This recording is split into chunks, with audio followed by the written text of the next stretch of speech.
Yeah, we back. We back, family. We back. So the third case, is the right to travel is a part of the liberty for which the citizen cannot be deprived without due process. Excuse me. Whoa. Of law under the Fifth Amendment. Kent versus Dulles. Case 4. The right to travel is a well-established common right that does not owe its existence to the federal government. It is recognized by the courts as a natural right. Scadden versus Dulles. You see what I'm saying? So we can be clear on it. And I'm just giving an introduction because I did this lecture with some students, man, with some high school students. And I love having lectures and kids, man. Kids know so much, man, especially the kids in the community that we think don't study. That's why I volunteer my time, with the youth. But this is stuff that the kids knew. I don't know if you all read the cases when I said the right to travel is well-established common right that does not owe its existence to the federal government. It is recognized by the courts as a natural right. Scadden versus Dulles.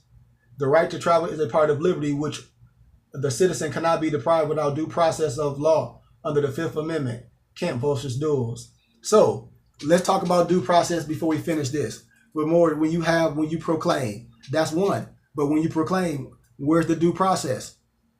Just like when certain people are getting put in camps when they saying they're not giving them due process because they're aliens, not letting them prove who they are, which they are people of the land. But if you don't have due process, that's another thing. But that's a whole nother story. That's another law. That's another Empress. When we talk about UCC too. That's another topic we can touch on. If you got your pen, write that down. We can talk about that too. Due process in all areas. And due process also have something with the when you reserve your right. But we're going so deep with it. We crossing business and elements. We crossing levels on that. But we'll talk on that as well, Empress. So are you allowed to travel? Listen to the words. Listen to the words. So you won't get caught up. This is some good stuff. Let me give me some libations. Let me give me some libations. And follow the words when a person say you have the right to travel. You have the right to travel. You have the right to operate a motor vehicle.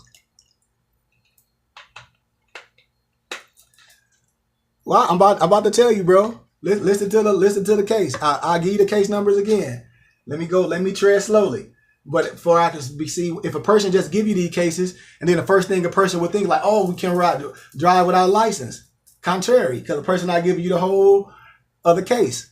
Just like when I was talking about fraudulent concealment. There have to be 5 elements that go with that.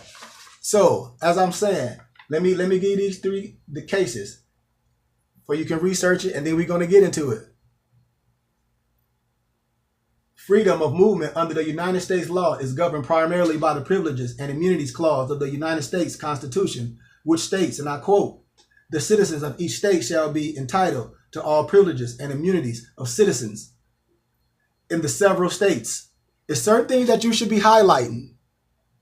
There's certain things that we should be highlighting because we have to pay attention to the context, the verbiage, and every word means something.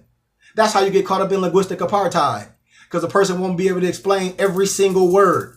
You have to. You have to explain what it meant, what it was meant back then, what's the root word, what's the etymology. If you're not willing to do that, oh man.